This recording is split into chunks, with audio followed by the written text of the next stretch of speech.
Hey everyone, Professor Kevin Powers here. Welcome to our second webinar in a series of webinars we're going to be hosting this academic year via Boston College and cyber and national security programs. Today's topic, great one, we have managing cybersecurity risk, designing and implementing an effective governance, risk, and compliance program. Again, I'm Professor Kevin Powers. I'm the founder and director of Cyber and National Security graduate programs here at Boston College. I teach at BC Law School, where I teach our course, and I'm also a professor in the Carroll School of Management, as well as a cyber research affiliate at MIT Sloan.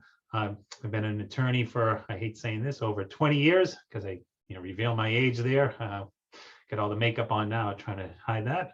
But with that, what I'm going to do first is go through the ground rules, what to expect today, go through the learning objectives, and then I'm going to introduce Patrick and Phil Aldrich, who also teaches at BC with me, and we'll jump right into the program. So first off, ground rules, ask questions, and please use the Q&A box if you could. Ask questions there. I'll monitor them. Anything that pops up, as long as it's in the flow, we'll get to those questions and throw them out to Phil and Patrick, and we'll address them as we move along. We want this to be interactive, okay? Learning objectives, what you're going to get out of today's session, okay? You don't want to know what you're going to get because you're spending an hour here. So first off, you're going to learn how to identify and define governance, risk management, and compliance as it relates to cybersecurity. You're then going to learn about identifying, defining, and understanding the concept of a cybersecurity enterprise risk management program. Identify, define, and discuss the development, design, and implementation of a risk-based cybersecurity program for your business via recognized cybersecurity industry best practices and frameworks, and discuss and analyze generally while using the regulatory frameworks and applied case studies, mitigation strategies, and best practices to implement an effective GRC and information security program to protect not only your networks, but also the PII that you collect. All right, with that, I'll dive in. So Phil, we're going to go with you. If you could, tell us a bit about you, like you do in class, your background, your current position, how'd you get here, and how have you seen cybersecurity evolve over the last few years? All right, thanks, Kevin. Hi, everyone. Phil Aldrich. So started my career many years ago in the Army, U.S. Army. And I was an officer. And then when I got out, it was, what do I want to do with my life? And so I studied computer engineering and I went into IT, but as a project manager. So in the very early 2000s. And like a lot of people, I was starting to, be aware about cybersecurity. It was a very hot topic in IT, but the program, the information security program, is very, very new, right? This was, we'll talk about the evolution of that. And I went to Boston University, right? Got one of the first master's programs for information security, and then moved over. You smartened up and came to BC. Good work. Then now I'm teaching at BC. Yeah. So started my career there on the information security side for a long time. Back then, the CISO came from was a network architect. And, when we think of the evolution, that's where, information security and cybersecurity started. So since then, I've moved in a lot of different roles, different companies. I've been on the business side with products. So for actually GRC products. So I did a little bit of that, of product marketing, but I'm really a practitioner at heart in terms of building governance risk compliance programs at an enterprise type scale. And then I also have experience building enterprise risk programs. So currently today I'm at Dell Technologies, and I'm responsible for the enterprise governance risk compliance program there. And I also help with the enterprise risk program. Now, how things have evolved, it's come a very, very long way. And it's funny because some things have not changed and some things have absolutely changed when we think about cybersecurity. And, some of the things that have changed is that this is really just too big, right? In the beginning, it was really very network focused. Mm-hmm. And I think I was very fortunate because the company I was at the time was responsible for safeguarding all the Fortune 1000 companies' information. And so one of the programs I managed was customer security assurance. So I would get with my team about 1,500 or 1,600 security requests, for assurance. So those would be like the SIG question. This is right in the beginning of the bits and the SIG, doing audits. And that's really what we learned, what was expected of a good information security program. And a lot of times we had to be very nimble and on the fly and learn about it. Like we have all these requirements, federal requirements, state requirements, global requirements, and then build in a risk structure around that. And so I think the evolution of cybersecurity has started from very tactical, right, on the network security side, and has evolved into a risk discussion, especially when we're talking about sort of enterprise risk. Excellent. Wow, that's great. And now I'm going to pass it over to Patrick O'Reilly. So Patrick, why don't you give us a bit, tell us your background. And what's interesting here too, you're on mute right now, Patrick, is how you came up with CyberStrong, which is the product you use. It's really based on cyber risk. It's kind of a fascinating story. So if you could, give us your intro here. All right. Thank you, Kevin. Yeah, I come at cyber and enterprise risk management from a different angle. I started out in macroeconomics and financial modeling. So I was involved when I was younger in early days artificial intelligence applications, trigger event analysis, neural nets, things like that.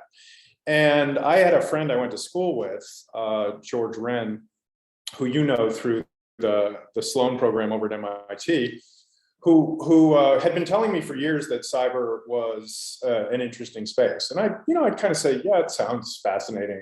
It's absolutely fascinating. No doubt whatsoever.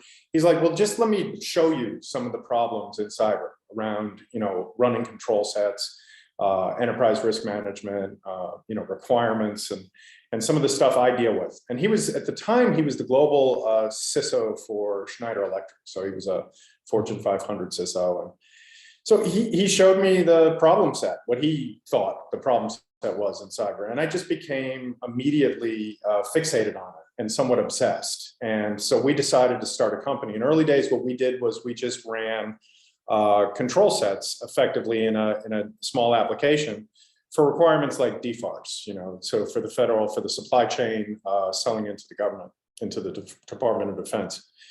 We also went to the conferences early days, Obama's executive order 13636 for the cybersecurity framework. And we got into the big scrum around measurement that was happening in Washington at the time. Like, how do we take a cyber framework and actually wrap some metrics around it and then have the discussion sort of upstairs with the decision makers in a language they can understand, right? Not necessarily sort of the predicated IT history, taking that information and transforming it somewhat into a set of metrics that can be understood by board and governance structures. So that's really been the journey at CyberSane, starting with granular data, at the controller requirement level or legal level. We work with privacy as well. And then finding different ways to drive more and more data across that, but then roll it up to have a discussion around financial exposures and enterprise risk. And I also work at the enterprise risk level. So we work with some of the biggest companies in the world, and their enterprise risk programs are very large, and we try to operationalize some of what they do. Excellent. All right. So with that, now we're going to jump in. But before we do, Phil, you talked about what you do for Dell EMC, and then you teach here in our program. One of the things I love is everyone talks about GRC, governance, risk management, and compliance. But typically, when they're talking about, they don't even define it, and they might not have a meaning to that. So I'm throwing this at you. If you could, what do we mean by governance, risk management, and compliance?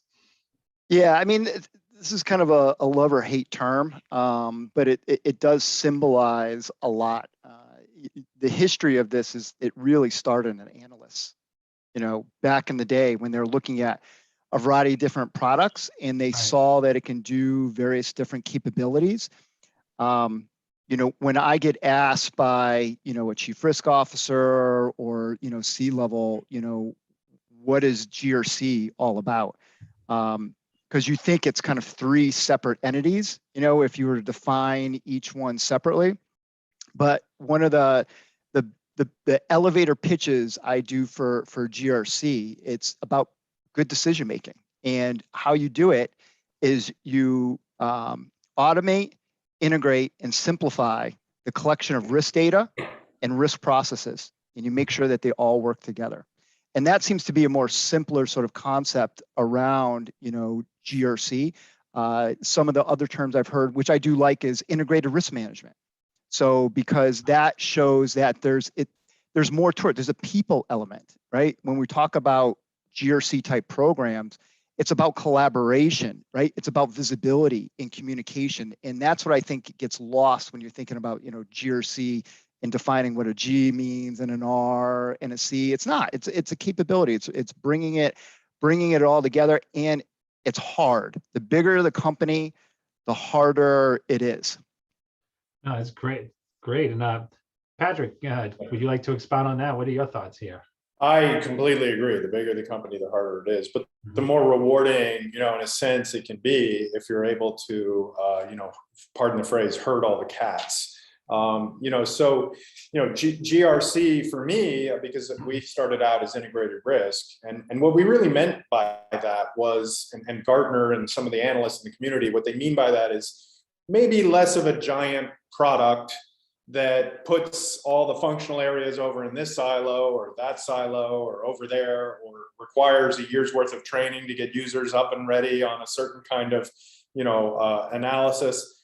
So integrated risk was more nimble. It was supposed to be more lightweight, and it was supposed to be tailored, you know, and it is tailored more toward how practitioners actually work with risk information.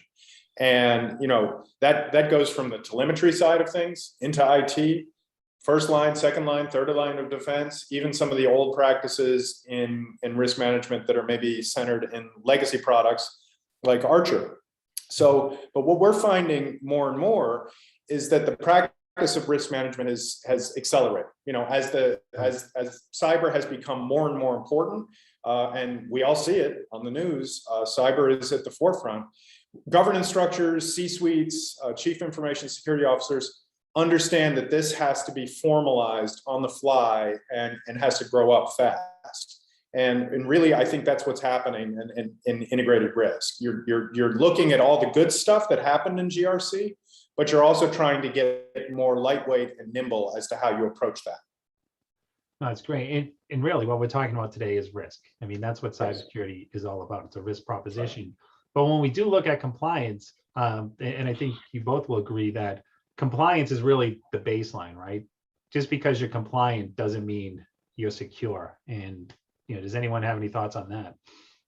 Yeah, I mean that's one of the old chestnuts, I think, in information security, right? You know, and that was a reaction to some of the standards that came out that purported to be cyber complete, but really weren't, like, you know, some payment card industry standards, things like that.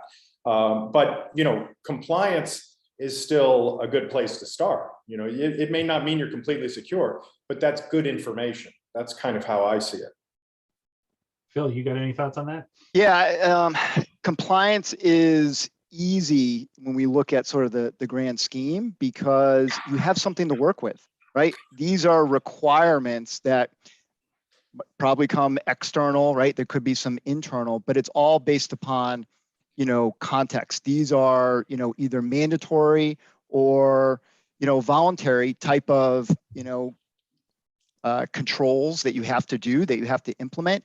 And, you know, I agree, it's an easy place to start, right? When you think about, all right, well, what do we absolutely have to do, right? And then what are the nice to haves to do? And then how can we bring these together to make it easier? But having a good compliance program doesn't mean you have a good risk program, right? You have to look at the whole landscape and think, well, what is this organization trying to do, right? Are we really worried about IP? Is it, you know, do we have a lot of different sites out there? Are we global? And then you have to look, okay, well, what does compliance cover in terms of, the potential risks for that organization? And a lot of times there are gaps. And that's part of, if you're a CISO, you have to look at that. You can't depend upon compliance, but compliance gets you, a few levels of maturity up there, but then you have to take it the rest of the way by doing a risk management analysis around it based upon what the organization is trying to do. All right, and now we have governance. And when we talk about governance, really, that's the focus there is, my opinion, I won't beat this one. That's where the board comes in, right? That's where, what's the mission statement, and then making sure there's proper oversight and that the management is following through and the business is protected and moving forward. And, as it relates to cybersecurity, Patrick, do you have any thoughts on, where the board should be in the governance structure here? Yeah, I certainly do. We work with a lot of companies that came to us largely because the board was asking them to improve how they discuss risk management. So boards, I think, historically are very familiar with the practice of risk management. They may not be, and they often are not still fully up to speed on the practice of risk management with respect to cyber. That's part of the reason my company exists, is No, Patrick froze. to sort of formalize cyber in a way that's under other kinds of risks. So I think what's happening, and we see it more and more, is that governance structures are reaching out and looking for guidance around, and some are even spinning up, cyber components into the governance structure. So more and more, what we're seeing is that the practice of risk management in cyber is growing up, and it's starting to leverage a lot of the risk models that are out there from more mature sectors. So it's starting to use some models that finance has used. We work with the FAIR model. It's a way to sort of model. You take some statistical modeling on ransomware. You take a vertical. You take a sector-based analysis. That's one way to do it. There's a lot of endpoint companies that do it a different way. But what you're really trying to do is get that information into a form that executives can understand those exposures. And it has a lot to do at the enterprise level with the structure of the organization. What do your business processes look like? What are your true exposures? And what's your risk appetite? There may be, a whole host of risks that are not going to sort of take you down, that you might tolerate. And there may be opportunities to do sort of a return on security investment analysis, where you can, for very little investment, get a very large set of protections into place. So that's what's going on in cyber. The practice of risk, it's being driven by governance, I think. Yeah, exactly. And I'm glad you brought it up, because you led me to my next question regarding enterprise risk management. And I love doing hey, Phil, what do we mean by enterprise risk management? That's another term we hear thrown out there. And oftentimes people are saying it and they don't understand what it means. Yeah, it's a simple concept, right? Being able to roll up all of your risks and determine, what are your top risks and what are you doing about it, right? So it's a very simple concept. It's very hard to do, right? There are a lot of different components, for this. The first thing is, you have to have the right sort of governance structure, right? The right type of committees to be able to, roll up this type of information so that can be consumed at, the higher level governance committees, to the audit committee, right? And eventually to a board. And the question always gets asked, well, what should you show, right? But at the end of the day, it should be, well, what are your top risks and what are you doing about it? Now, the devil's in the details here. So how do you do that? And, part of that is integrals. You need a framework, you need standardization. If you don't have that, within the company, you can't roll up the data, right? In the taxonomy, when someone says risk or control within the company, you might get 40 different definitions of that. Yeah. Right. They might have 40 different values of, high, medium, low, critical, and, there's no consistency. So as like a chief risk officer, that might be that ERM rolls up into, you're not going to get that full holistic view. So it's a long program, but you have to first think about, well, what's the framework that this is going to be based upon? And then the hard work is getting adoption, right? The real world aspect of this with boots on the ground is that how do you get other teams, the larger the company, you might have 50 to 100 different types of risk management teams out there. And what you want them to do, and if it's fair, if it's NIST, or it's something that you combine together, right, you need them to support you, right? So this is where it's talk about collaboration, training, communication, and they need to see that what's in it for them. So you need to make their lives easier. But if you do this right, then everyone benefits. You can make the individual different risk teams that are out there all leverage the same frameworks. They're all putting the data in. And then as it rolls up, it's always consistent, right? Because there's always a question when you talk about the governance is, well, what do we show? Do we show a heat map? Do we show a scorecard? Do we show vulnerabilities, right? If you're talking from a CISO view. And, I think to this day, there's that burning question. And I think for CISOs, this is not a lot of CISOs that I'm seeing are really addressing this fully in terms of consistency. It's still, and maybe it's because of that evolution we talked about, right? It's still very tactical. It's still very operational in terms of the data that comes up. And now enterprise risk management is supposed to help that, right? To put it all in the same framework, the same lens. And then it facilitates the communication of the governance up to, the senior leadership. And it's hard, right? It's not, some companies can do this a lot faster than others, but usually like ERM programs are two, no more than 5 individuals, but mostly it might be 1 or 2, even at large companies. So it's difficult. yeah. And on that, and I'm going to go right to Patrick on this. When you talk about that, you hit the nail on the head. Like there could be 5 or 6 people working on enterprise risk management, and when you talk about, they almost get siloed too.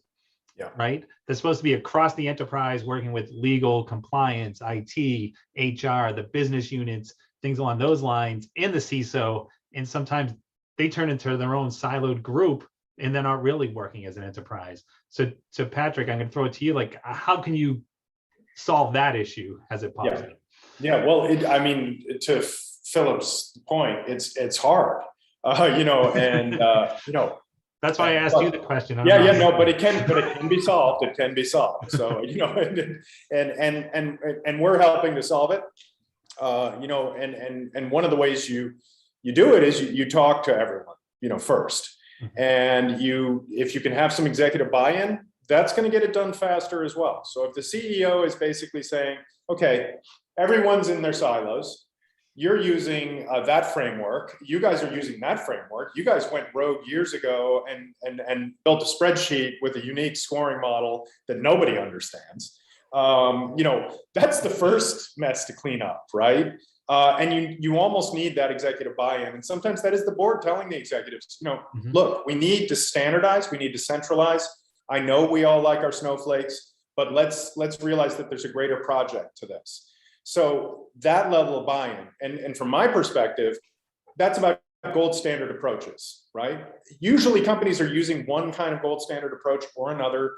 We've had to be very flexible because, with say crosswalking and automating that, because companies will need to take one gold standard approach and talk about it in other ways. They want to have that flexibility. But you want to get everyone sort of around the table, at least initially. And if you have that mandate from the top, it helps immeasurably. Because I've seen cases of enterprise companies that are using the same frameworks across different silos, but different versions of the frameworks. Try the combinatorics of getting that into a sensible form that can then be rolled up into risk. It breaks heads, really, the effort. So, what we offer is a central pane of glass, so you can standardize, and you have to get some agreement around that.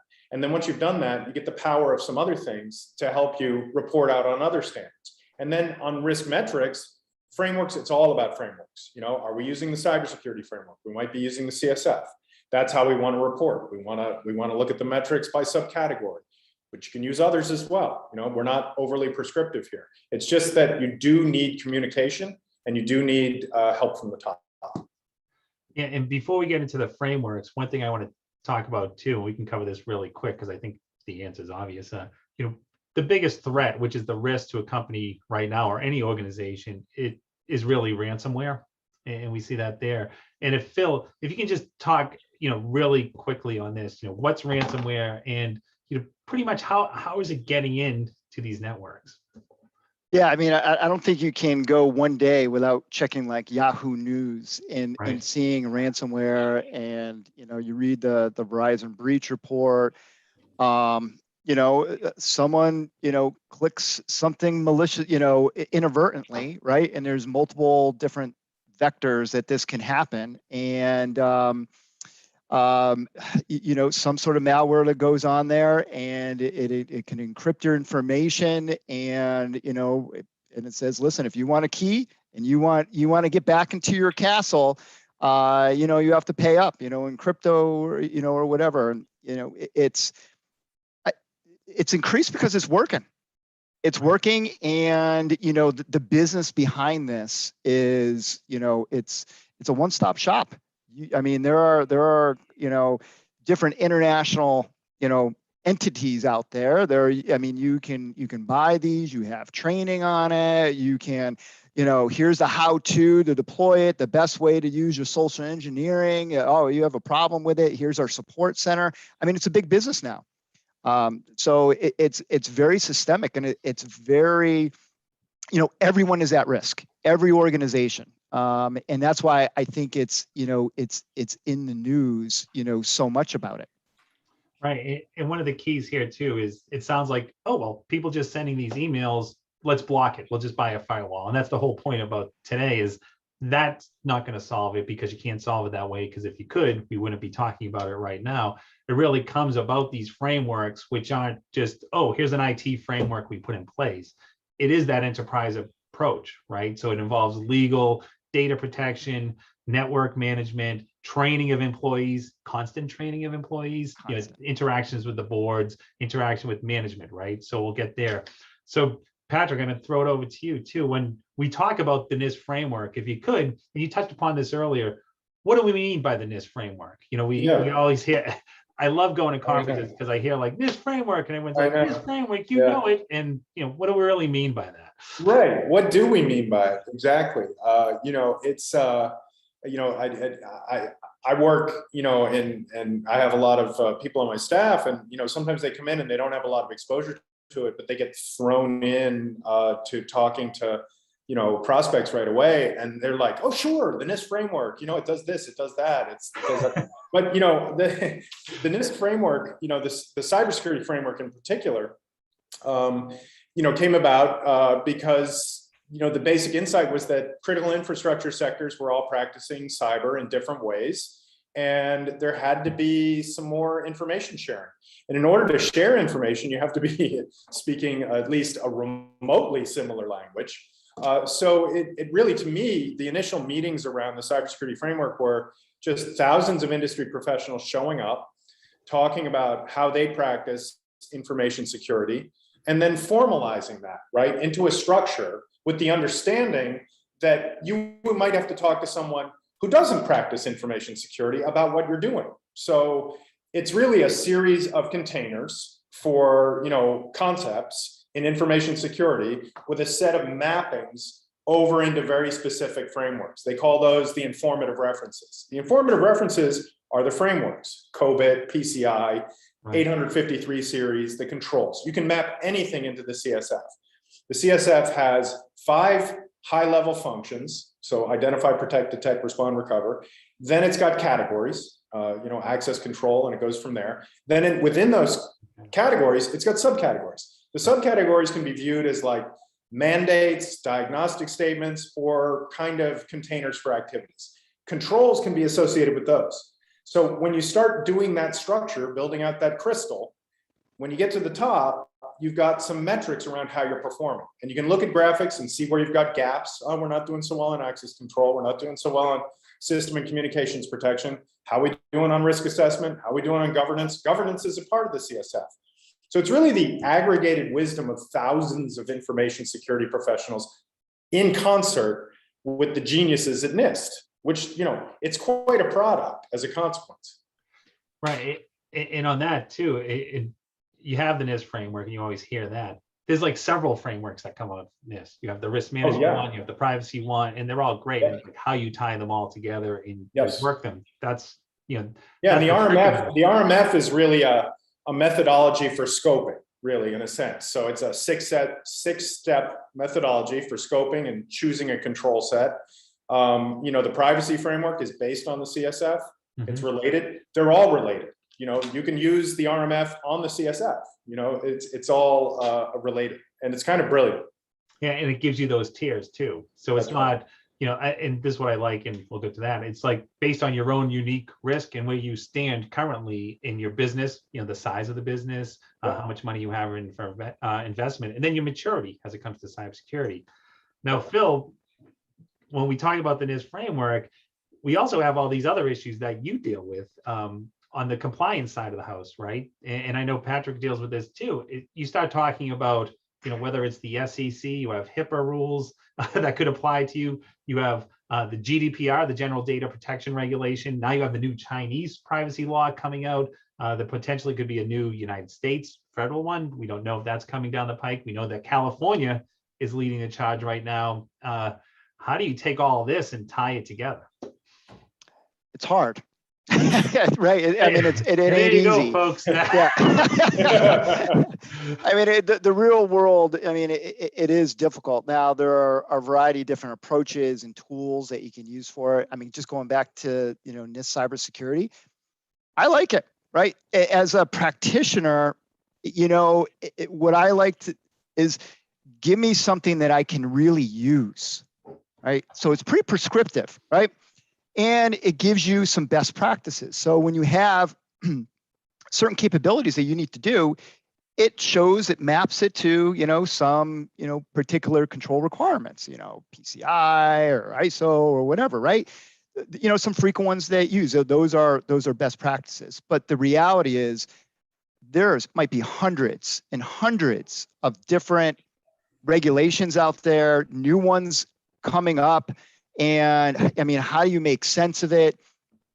Part of it is process oriented, because you need a regulatory change management process. And that's basically, someone needs to monitor some sort of intelligence feeds that says, here's the regulations around the world that are in this stage that might become law. And a lot, and data privacy is a perfect example, because, they're almost monthly coming out at a global, right, at a global rate.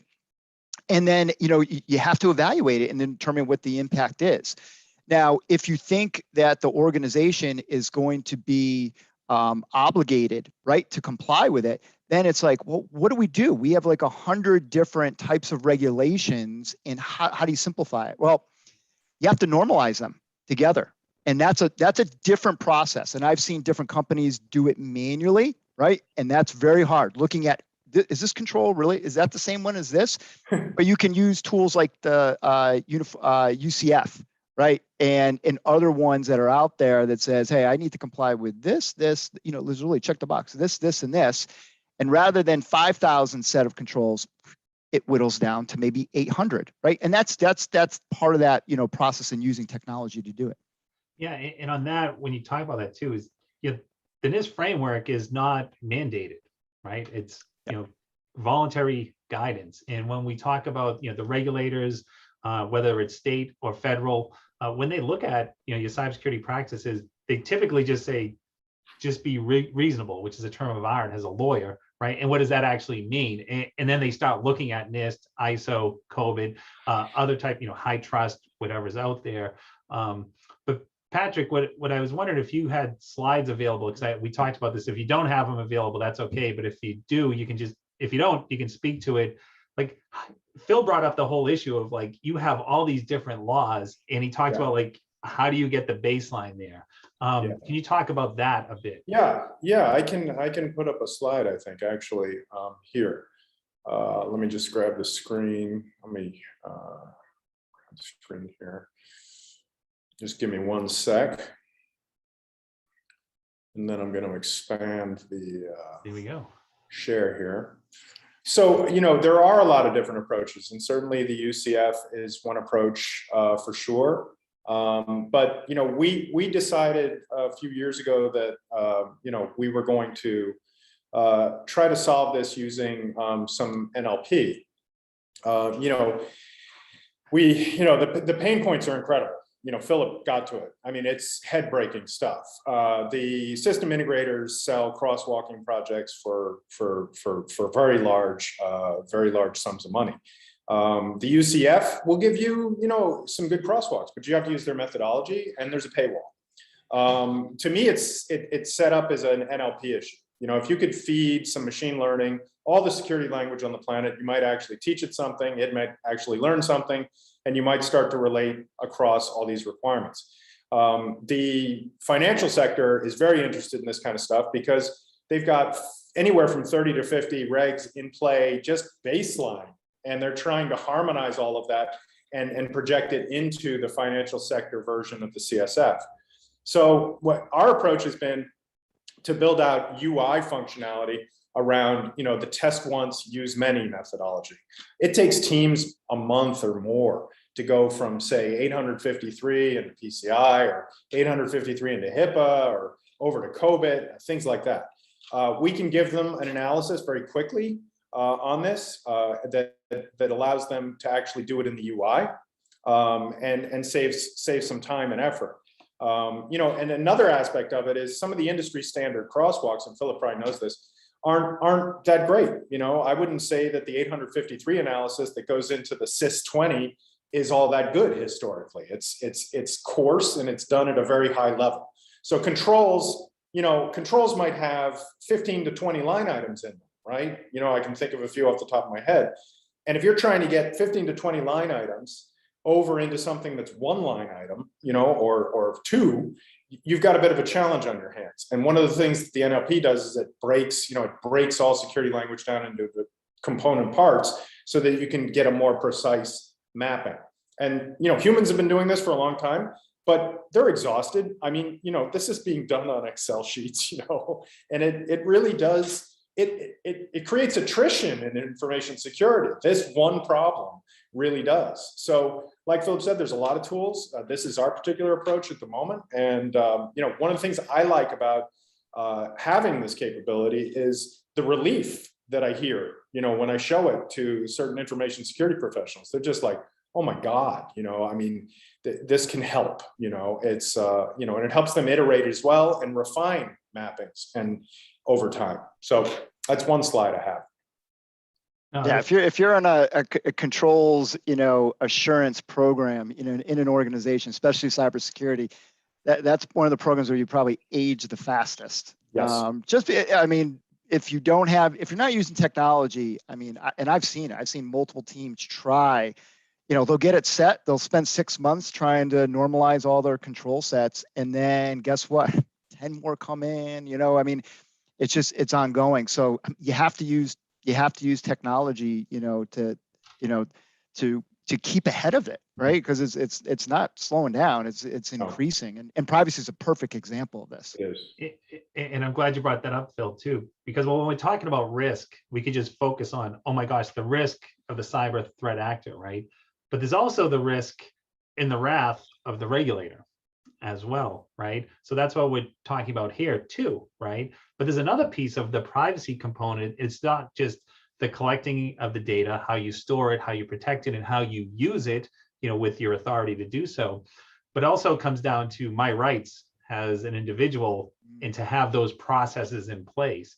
And, Patrick and Phil, can you talk about that too? How you work on an enterprise risk program involving and putting those mechanisms in place to make sure that not only you protecting the data, using it the way you are allowed to, with the proper consent and whatnot, but then also making sure the individuals, and this is going right to the GDPR, that's what I'm talking about, or in California, they're applying nationally here just because of how much business we do in the EU, and then also the business we do in California. Can you speak to that?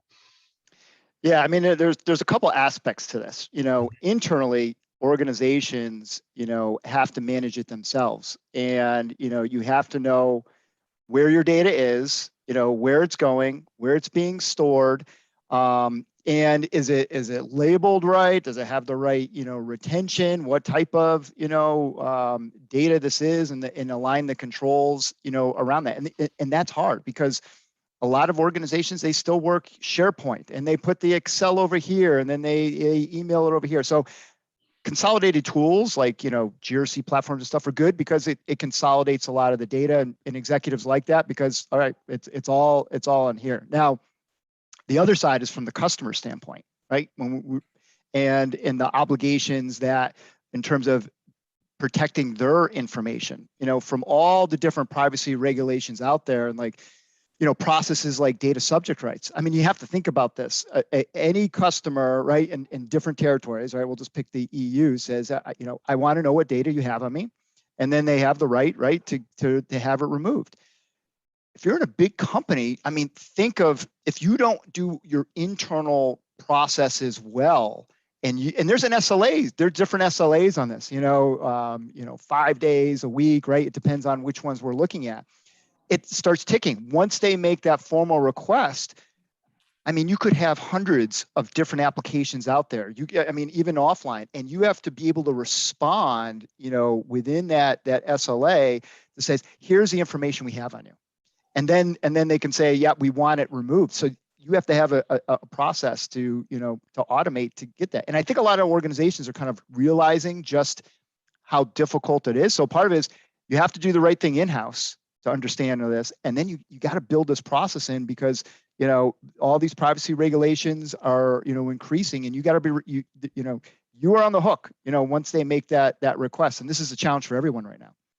Yeah, and I'm glad how you tee that up. So Patrick, like when we talk about the risk, we talked, upfront, the risk of breach, but then there's the risk post breach, right? Yes. How you handle it, what That's you right. do, because it could take your company completely down if you mishandle it. Whether it's the regulators, there's plaintiffs counsel coming after you, or it's just the business operations and the brand takes a dive. Can you speak to that too, and how this all works out with risk? Yeah, I mean, I think you're making that case as a risk manager, because that's the case that the C-suite or the governance structures want to hear. That's what are the secondary or the knock-on effects, as the Irish would say. And I was talking to the Irish government. I was talking to the Irish government about their National Health Service attack, and they were like, we didn't pay the ransomware. We didn't pay it. We didn't. And it was very Irish. And it was like, we're not paying them, and then they were like asking me, they're like, but there's lawsuits, Patty, what's going to happen as a consequence? And I'm like, well,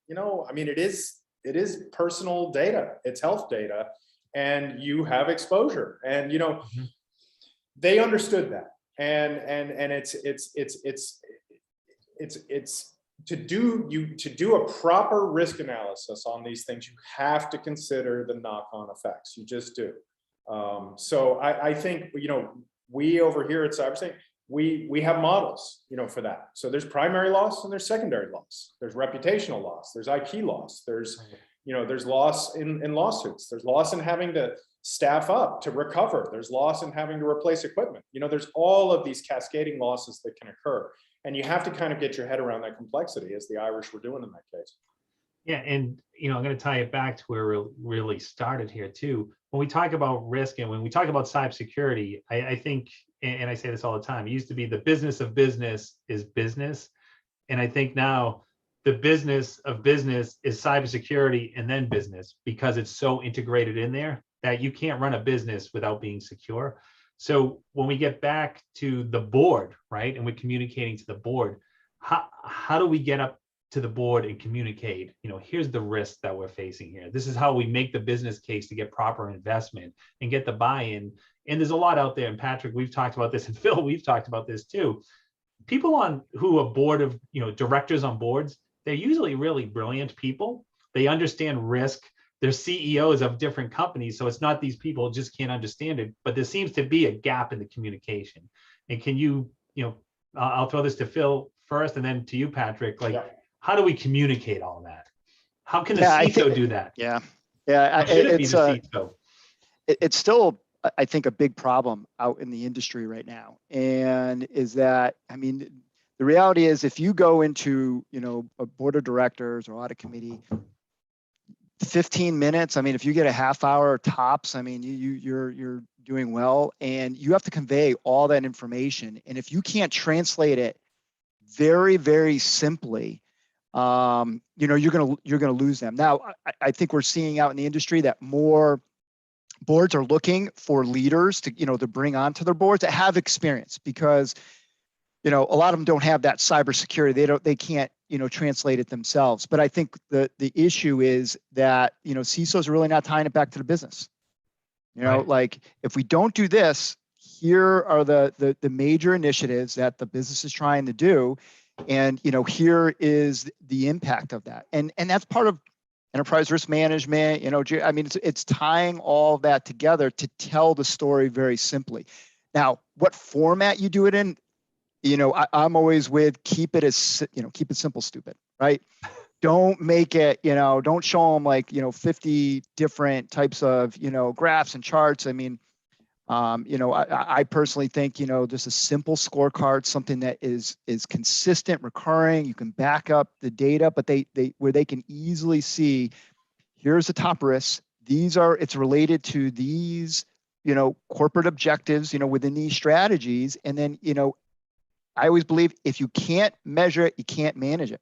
So, you know, key risk indicators, key performance indicators have to be part of that, because, you know, the board understands key performance indicators, you know, how they're hitting, you know, revenue targets and things like they understand that. It's so much harder to tell the risk story, you know, and, you know, that's where I think, you know, CISOs need to focus on measuring it, but tying it back to really what the business is doing. So then if they need something, because every CISO doesn't get everything that they need, but they can actually tell the story, right, by tying it back to the business. And then once I think the business realizes it, they're like, you will get what you need, right?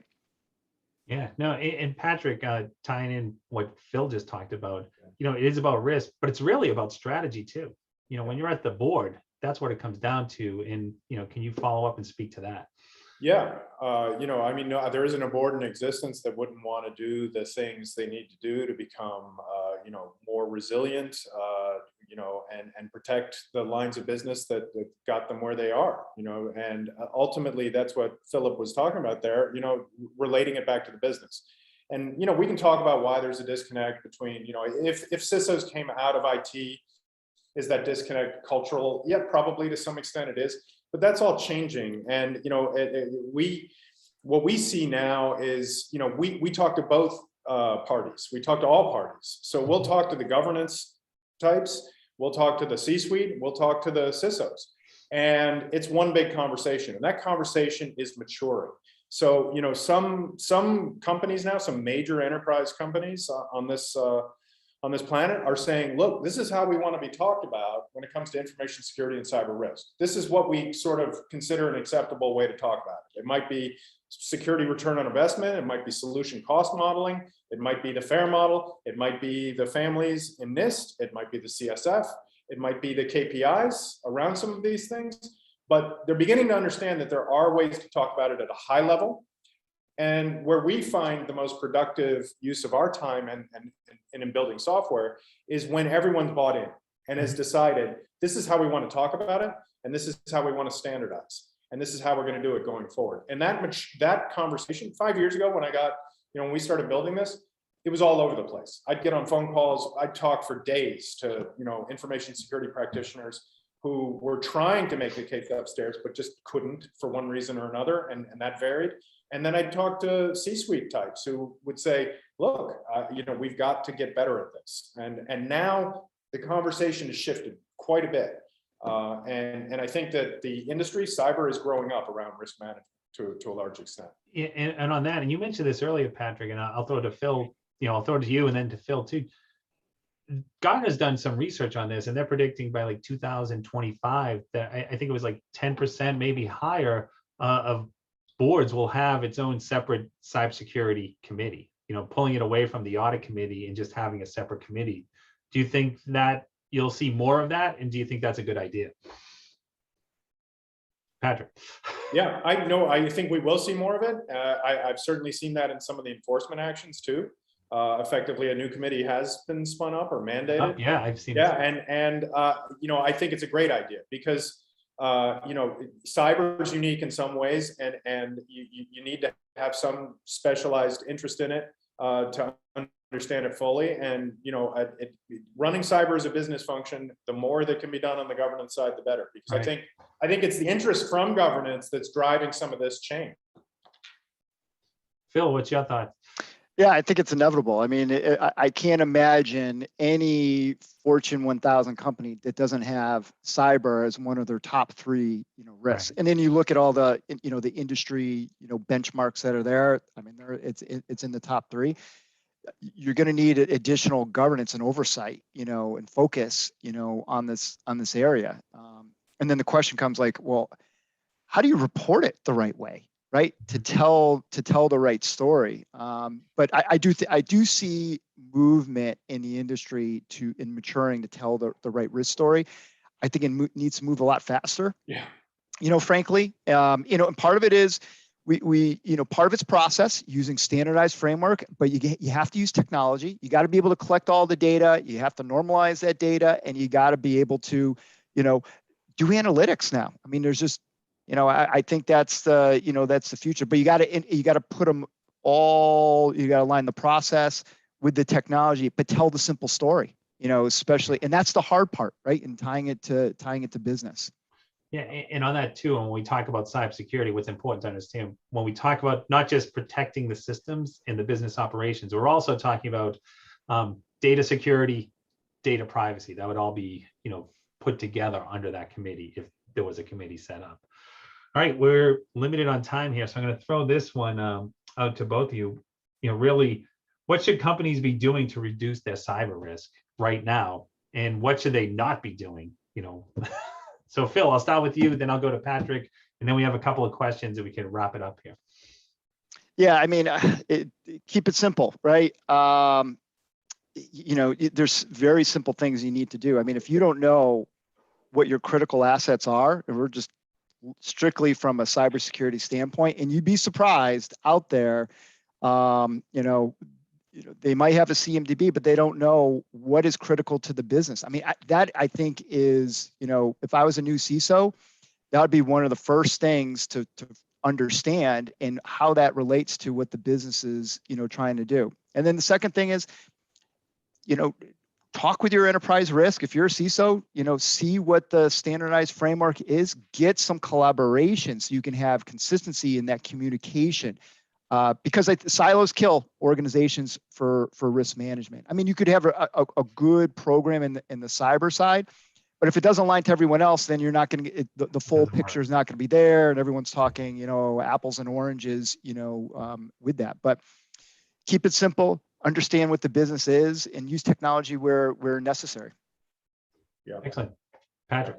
Yeah, I would second all of that, and just say that I speak with a risk manager who's obsessed with the old model for getting ships through the Panama Canal. Every time I talk to him, he's like, look, we used to just have it on a desktop, and we water ran through it, and the boats kind of came through, and you could see what was wrong, and you could see what stopped the boat from coming through. If you're going to think about risk management, you do have to keep it simple. You really do. You have to start from there. And the beauty of risk management, I think, is that it is simple when you get to the top. What's my risk that I'm going to get hit by ransomware? What's our risk on DDoS? What's our risk, that we're going to get reputationally hurt as a consequence? If you view it from the top of the stack, from the top risk, you then go down into the technology, the practices, and everything from there. And that's where some of the complexity comes in. And there's plenty of wrangling to do down there. But you should start at the top and understand what your critical assets are. That's absolutely important, because there might be things that are not critical, and you don't want to waste resource over there as well. Excellent. All right. With that, we have a question here from an anonymous attendee. Can you touch on how to mature from an annual risk assessment process to performing risk monitoring from a GRC perspective? Anyone have thoughts? I think they're talking about like how do you do like a one-off annual event and make it more sort of dynamic, right? Yeah, exactly. And it feeds it in. I mean, you have to build in a process. And enterprise risk is a couple different approaches. The main ones is it very top heavy, and you just interview, right, the senior executives, or do you do more of, you tie it down, a few levels? And, best practices, you do it, one time a year. But the question is, how do you keep all that updated? There's different approaches for it that, I've personally done, and, you have to use technology. You got to get adoption with it, because usually that risk assessment process that's done annually, it's usually manual, right? You're talking to the business leader, you're jotting it down. Hopefully you have a template that can translate so you can roll up all that information. But then when you get all that information there and it's all rolled up, how do you keep it updated throughout the year? Otherwise you just wait an entire year and a lot can happen. And I think all organizations, struggle with that. So you have to build in a process that allows the different business teams, those, first and second line of defense teams, leverage a process, and I'd say using technology where they can manage it, and then by the time it comes again, you do an annual process. It's already refreshed, and I think it's a common problem that's out there. Yeah, absolutely, yeah, and it's so common that most of the companies we talk to say that they want to get away from the one-off risk assessment. And they want it to be continuous, and that's part of what we're trying to build. The continuous risk assessment, the sort of that updates where possible in real time or at some pretty pretty granular cadence. I think that's where cyber has to go. We have to have risk assessments that are updating almost continuously, because the landscape is so brutal out there. Yeah, and that's ultimately, you just ended on the perfect note. Cybersecurity is always building upon, it's a bunch of building blocks, and you're always building your program, and you're never going to get to the perfect program, and you have to keep building on it. So with that, thank you, everyone. Phil, thank you for jumping on this panel. We really appreciate it. Patrick, as always, I think I'm doing a panel once a week with you these days. It's fantastic. Pleasure, Kevin, as always. Finally roped you into one of mine. Thank you so much. My pleasure. And everyone in the audience, thank you to all our attendees. Our next webinar is in November with Accenture and Safeguard Cyber on social engineering, how a social engineering attack can unfold, key research on attacks data, security community preparedness, how individuals can protect themselves, best practices, and how companies can or are protecting employees. So with that, we'll see you in November. Thanks for all the time, and go Eagles. Take care, everyone.